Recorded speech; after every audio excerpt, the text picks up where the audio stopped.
Kim Hanson. Thank you so much for coming on and talking about a really important topic today. I mean, you wrote a book that I feel has the fundamental structure and qualities to help partners look at themselves differently. So welcome to Thank Sex you. with Carol the Coach. Absolutely.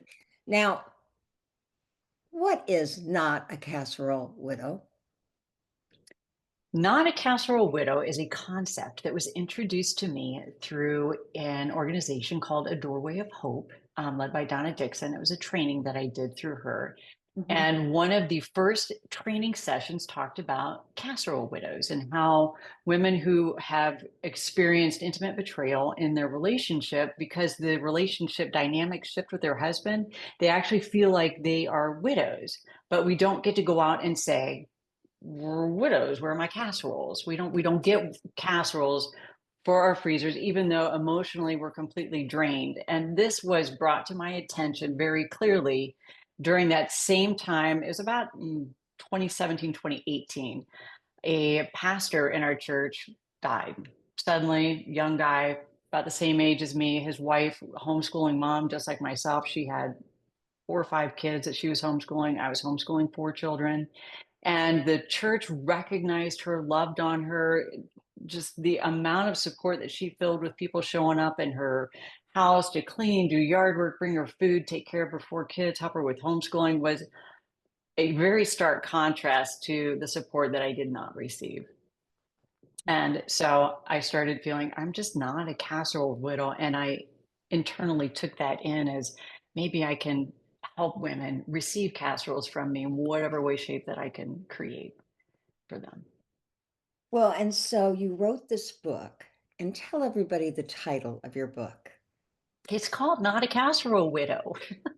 Right. And so you have made it your mission to help women figure out ways that they can nurture themselves, show self-care, and even in the book, because of course I've read it and I wrote an endorsement of it.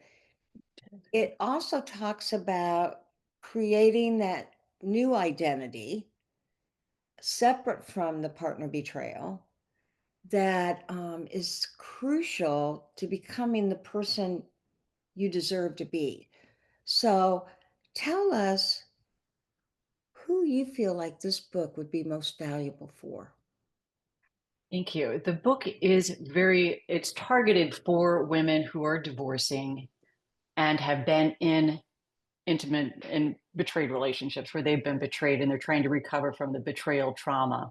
When you move from a relationship where you're trying to restore the relationship due to infidelity, whatever nature we want to discern it as, when they start leaving, it's a whole different world. You actually have to recategorize yourself, find that independence, understand not only how to manage the world without the partner that you hoped you had and work through that grief, but you also have to navigate the court system, which is a completely different beast for women. It's a stark contrast for trying to be touchy feely, empathy, explore all of the how to's, listen, support my spouse, to, ooh, what is this language this attorney's yelling at me or talking to me very assertively about? How do I get to support myself? How do I learn how to speak well? So it's sort of both. It's navigating the emotions that you feel when you exit a relationship. What does that look like for you in the external world? Women divorcing due to betrayal trauma can't really go out and say the true reason why they're leaving their marriage. It's for many reasons. Maybe they don't want to share their truth. They want to protect their husband. They want to protect the children. Whatever it is, there's no open dialogue that they can have that, oh, my husband was looking at pornography for 30 years and this is why I'm leaving. We just don't say that. Mhm. So this concept helps them understand how to manage those emotions and at the same time walk into an attorney's office and present their case, know what they should be asking for, what does a schedule look like with your children now, all of the details. Well, and I remember years ago, you were developing a specialty and what it would be like to go through a court system, and how do you protect yourself through that. And we want our culture and certainly the court system to understand, but the truth is they can use it against you as a partner. Absolutely. Yep. We're already the victim, and then they darvo you, the court system Yeah. does, Yeah. reverse the roles. They become the victim, at least they present your Yeah. spouse as the victim, and Hmm. you become the offender. So your book is very straightforward. It's a nice compilation of who do you want to be, how do you figure it out, how do you advocate for yourself, how do you deal with the court system. What would you say are the three takeaways from the book? Because I want everybody to get out there and buy that book if they are Yeah. thinking of separating, are Yep. in separation, in the process of divorce, and even those who have been divorced. I think it's an incredible validation of what they've been through. Mhm. Yep. I agree with you. The top three takeaways that I think women will receive when they read the book is number one is validation, which you just said. They will feel heard. They will feel not crazy. All of the emotions that are, there's two different volumes to it, but volume one goes through every single emotion that you experience of um, just not knowing how to handle the disruption internally and offers some somatic settling, grounding tools in it. So the first would be validation. The second would be an education. Mhm. They know that they can, in confidence, they can walk out, they can remove themselves from that book and move forward with confidence, knowing that somebody gets me. Here it is. It's on page 483. It's not that long, but like page 200, here's a list of how to talk to an attorney and all the things that I need to have. So it's the actual tools that they have. And the third thing I think is hope. Mhm. Mhm. That's the big deal. They want to have hope when they step through that space. Well, and you gave me that grin and you said hope. And, while she's helping you navigate through this, ERCEM helps Yeah. you to find connection. And I always want to be that hope for couples. But the Yeah. truth is, as I supervise other people that have taken ERCEM and the spouse is a narcissist, or the spouse is clearly not wanting empathy. Yeah. He's there to check off a box. Um, I very quickly know there is no hope here for connection Right. because this person isn't willing to acquire the skills and the skillful um, sets of important things that they can do to make a partner feel safe, to validate, to normalize. Right. And you, I mean, really, you've been working on advocating for women in this situation for quite a long time. You're one of the gurus in this field to help Thank you. with that. Yeah. And she's APSATS trained, so she's very Yeah. partner sensitive. And you just got done telling me you're on a board with people that are looking at how you can standardize some of this stuff so that Hmm. people get the Yep. help they need. Yeah. Um, so I get the three takeaways. What's that hope piece? I mean, you gave me that grin. What do you Yeah. want them to hope The for? the hope is that they can, when I talk to, back up just for a smidge, when clients get to me, if they haven't quite figured out where they want to go, and usually they haven't, they've, had a session with you, Carol, and we're like, this is Irkham is not going to work here. So then they come to me and I'm not ready to leave my marriage. I don't want to divorce yet. I don't know where to go. So what I do, the visual that I offer them is sort of the Great Wall of China, where they can park themselves on top of it. It's really wide, it's really long. Just stay on top of it. Put your little lawn chair down, get your umbrella, get your little bag of books, whatever we need to do. This is your prep space. Just hang out right here. One side of it, of that Great Wall of China, is staying in the marriage. The other side is divorce. And until we can get you completely settled up here, you actually can't go off of either side yet. They Mhm. may be parked closer to the divorce side, but what we want to do is get them really prepared.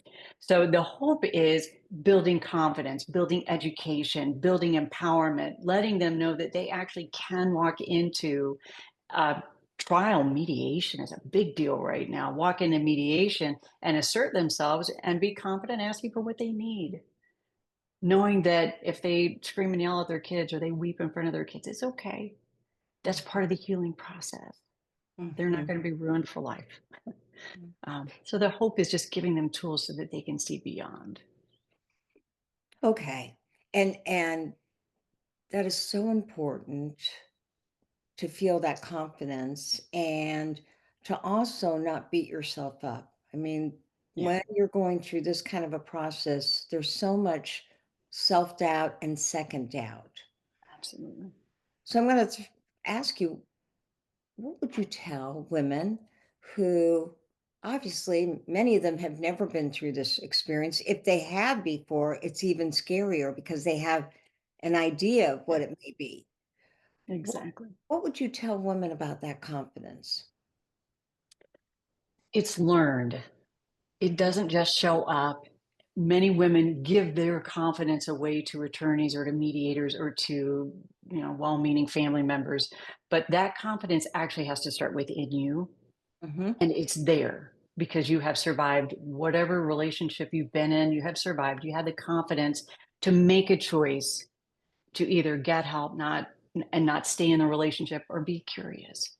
So the confidence we start internally from you, and finding other women who get you, who are in familiar, similar situations is one of the best ways to start reintegrating that confidence, not only so you can feel it yourself, but so you can also support other women. And, hey, I'm kind of good at giving hugs. So, Hmm. And so this book actually has mhm, 2 volumes. yes. And it, you said it's not that big, it's not 400 pages, but it has 2 volumes very specifically because.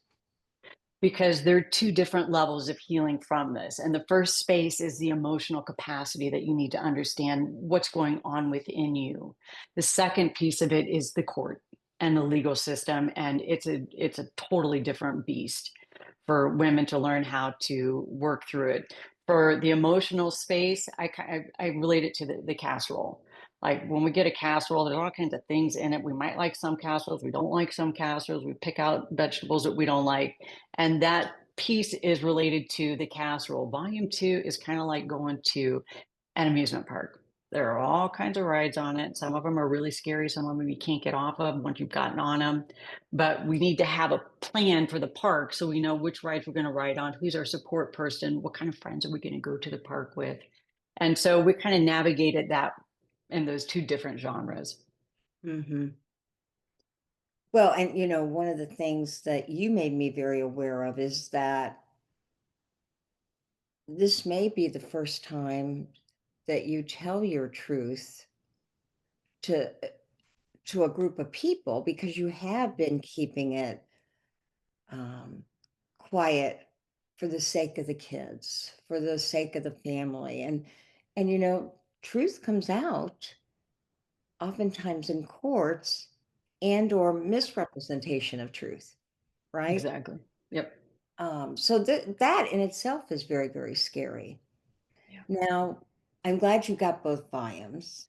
And how can people get the book? You can go to Amazon, just type in "Not a Casserole Widow" and it will pop right up for you. Okay. You can also go to my website, Not a Casserole Widow. Mhm. That's, yeah. All right. And so what's next on the agenda? What do you got So going on? glad you asked. So glad you asked. I'm actually creating a mediation space for betrayed partners, specific, but because you guys have, not you guys, we guys have specific situations with the complexity of the PTSD and the way our brains function, Mhm. that going through mediation puts us at a complete disadvantage. We walk in, and the mediator, who, what I call her, is, she's a fence sitter, he's a fence sitter, just wants everybody to agree so we can get out of there at the end of the day, and everybody have a signed document of agreement. And what happens is that betrayed partners, we've been taught to be compliant, to create our little boundaries, but when the other party doesn't agree or says no, frequently we think, oh, okay, I got to change. I got to figure out how am I going to make this work, when it's in fact actually not really your responsibility to do that. It's mediation. Both parties carry equal power. And so Mhm. my goal is with the mediation education is to help women understand, let's find your power. You need to know what you're walking in there with. Don't give it away to the mediator or to your attorney. You know your situation best. So that's what's next on my agenda. And I would love by the end of this year to have another little book written about mediation and how betrayed partners can navigate that appropriately and well. Well, for many of you, you may know that Kim is a coach, but she is a coach and I'm a coach. And we learned that when we name it and claim it, we're more likely to make it happen. Yep. And you already know that you're going to Yes. be doing this, and your Yep. hope is by the end of the year. Correct. So then, who are your clients? Who's the population you want to be working with right now? That's a great question. I love working with betrayed partners. So I kind of have two separate identities in my work is that I work with women in recovery and healing the relationships. I have a lot of couples that I work with, and we are really good at kind of giving them tools and helping them heal and watching the growth happen. So that I'm very passionate about that. The other side is educating and helping betrayed partners who are navigating divorce, giving them the courage and empowerment to kind of move on. So it's twofold. There are two different spaces for it. I love them both. One of the things that really gets my adrenaline going is going over documents and really helping clients understand what they can and can't ask for and how to do it appropriately, how to do it right, how to answer emails, all that good stuff. Mhm. Well, I can see that you're very energized by this, and let's face it, you really are an advocate. And I told Yeah. everybody that you've made it your mission to make this a bigger process because it is so needed and people aren't oriented. Um, and I do love the metaphor. Mm, Um, thanks. and and so in some ways you want to provide that safe space for partners who are going through this Yeah, to get what they wouldn't get right. if they were going through a grief, a loss, a mourning, Exactly. right? Right. Yeah. Yeah. And for anybody who's listening, especially if you're a professional, that is the second phase of partner betrayal. The first phase is safety and Mhm. stabilization. The second phase is grief, mourning, and loss. And then that third phase is reconnection. Yeah. Um, Obviously, in this situation, if you can't do it with your spouse, it's reconnecting with you. Yep. And what I love about what Kim's doing is she's helping you reconnect with your inner strength as you go through this process so that you don't doubt yourself and so that you're informed.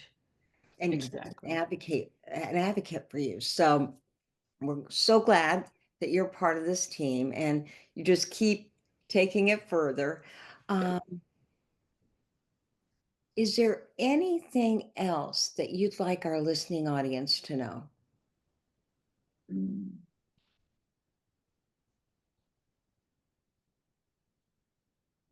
I think I would like for them to know that they're heard and that there is a way for, if you're in this space and trying to understand divorce, it's not appropriate for you to do it on your own.